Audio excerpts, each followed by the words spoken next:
অলসতা দূর করার ৬টি জাপানিজ কৌশল। Number 1 technique ikigai. জীবনের উদ্দেশ্য আবিষ্কার করুন।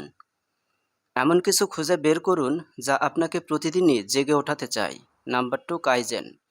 একবারে সব কিছু করার চেষ্টা করার পরিবর্তে ছোটোখাটো উন্নতির দিকে মনোযোগ দিন। Number 3 pomodoro technique. বিভ্রান্তি ছাড়াই আধা ঘন্টার জন্য কাজ করুন। 5 মিনিটের জন্য বিরতি নিন, তারপর আবারও রিপিট করুন। কম সময়ে বেশি কাজ করার জন্য এটি একটি দুর্দান্ত কৌশল। Number 4 hara hachi bu technique. বেশি খাবার খাবেন না। 80% পূর্ণ হয়ে গেলে খাওয়া বন্ধ করুন। এতে আপনার এনার্জি বাড়বে। Number 5 shoshin technique. প্রতিটি কাজ শুরু করুন যেন আপনি কিছুই জানেন না। একই কৌতূহল নিয়ে যেন প্রথমবারের মতো আপনি কাজটি করছেন।